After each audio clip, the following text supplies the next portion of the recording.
كان يضحي بكبسها.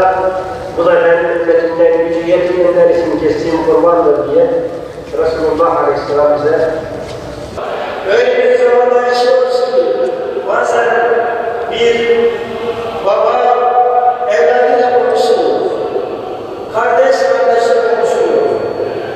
Bu dinimizde uygun değil. Rabbimiz bizi kardeş yapmıştır. Allah Teala Celle Celaluhu innemel mu'minûne ihvâ. Şüphesiz müminler kardeştir. Bizler de kardeşiz. Bu güzel günde bayram günü, sevinç günüdür. Dargınlıkların, kırgınlıkların bittiği gündür. Yetimlerin sevindirildiği gündür. Duaların, sadakaların kabul edildiği gündür. Duasına Allah'a verilir. Bugün kardeşliğimizin günüdür. Bugün dargınlıkların bittiği gündür. Resulullah sallallahu aleyhi ve sellem buyuruyor. Şunu da söyleyelim, Urfa'mız rekora doğru gidiyor. Sosyal mesafe diye bir şey gerçek yerlerde de var. Cami de olsa bu sosyal mesafe kuralına uyalım. Niyet ettim Allah rızası için Kurban Bayramı namazını kılmaya buyurdum imama. Eller bağlanır, Subhaneke okunur. Subhaneke'den sonra 3 defa Allahu Ekber, eller yukarıya kaldırılır, yanlara bırakılır bir. Tekrar Allahu Ekber, eller yukarıya, yanlara iki. Tekrar Allahu Ekber denir, eller yukarıya kaldırılır ve bağlanır.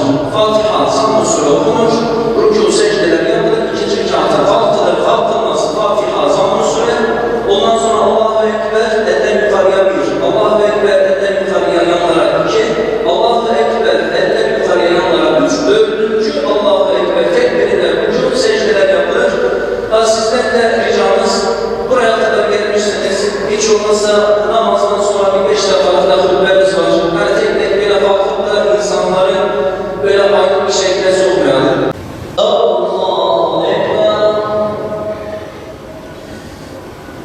Allahu Ekber,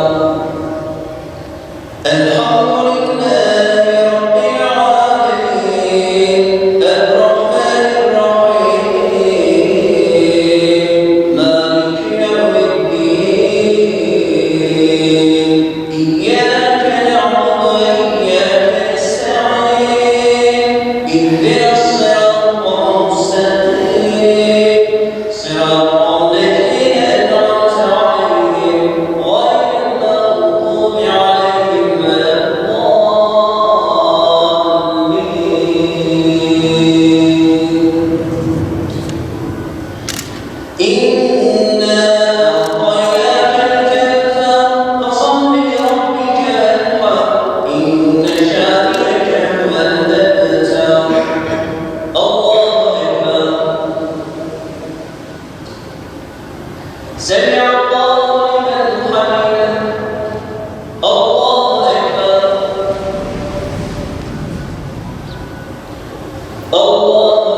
Aziz ve muhterem kardeşlerim, okuduğum Kevser suresinde Yüce Rabbimiz şöyle buyuruyor.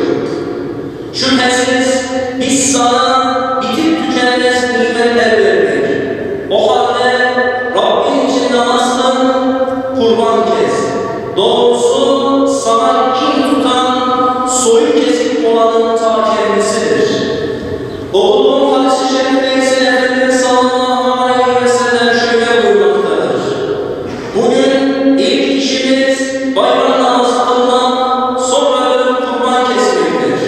Kim böyle yaparsa sünnetimize uymuş olur. Kıymetli kardeşlerim, bugün imanımızı pekiştiren, yüreklerimizi buluşturan, şükrümüzü artıran Kurban Bayramı. Bugün kurban ibadetinin eda edildiği, dua ve gayretin takva ve teslimiyyetle güçlendiği gün, bizlerin bu müstesna güne kavuşturan Cenab-ı Hakk'a sonsuz hamdü senalar olsun. Bayramları, barış ve sevinç günleri ilan eden Efendimiz sallallahu aleyhi ve selleme salat ve selam olsun. Kıymetli kardeşlerim,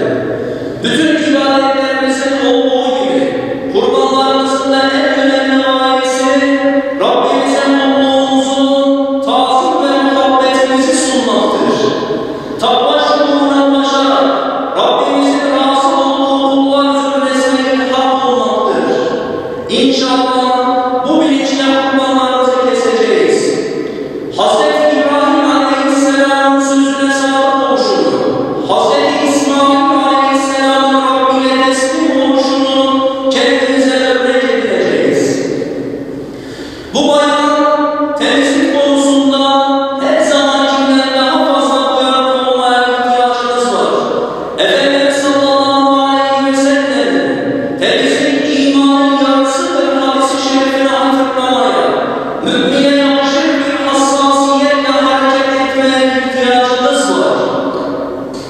Korona salgınıyla mücadele ettiğimiz şu günlerde tedbirlere uymaya, samimiyetle ibadet ederken kendimizi ve çevremizi korumaya mecburuz. Aziz kardeşlerim, kurbanlarımız bize emanettir. Onları incitmeyelim, şefkat ve özenli davranalım. Bayramlar sevinç günleridir. Komşularımızı, akrabalarımızı, hasta, yaşlı ve yalnız kardeşlerimizi bu sevince ortak edelim. Mübarek günlerde dargınlık para ve küskünlüklere son verelim. Bayramın huzurunu hep birlikte yaşayalım. Ancak hastalıkların yayılmasına sebep olarak bu kıymetli günleri hüzne çevirmeyelim. Maske ve güvenli mesafe kurallarına riayet edelim. Bayram günlerinde ve savun süresince tokalaşmaya, kucaklaşmaya ve musafahaya ara verelim. Ayrıca Arefe günü sabah namazıyla başladığınız ve bayramın 4. günü ikindi namazıyla birlikte tamamlayacağınız teşvik tedbirlerini unutmayalım. Aziz kardeşlerim, hutbemi bitirirken sizleri bayram süresince kurban kesiminde, ziyaretleşmede, bilhassa trafikte anlayışlı ve sabırlı olmaya davet ediyorum. Yüce Rabbimiz bizleri her türlü kaza ve beladan muhafaza buyursun. Salgın hastalıklardan, savaş ve acılardan halas eylesin.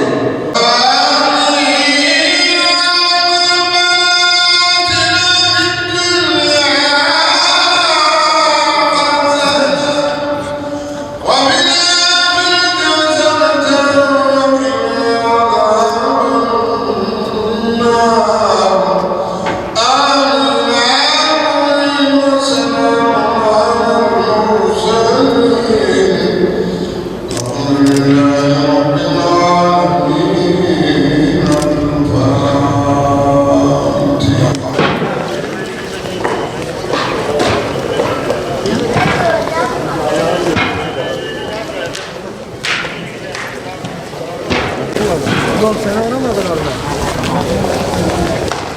İmam haber. Allah razı olsun. Ben yabayım. Haber seni var. Atlan. Şunu alın. Şunu alın.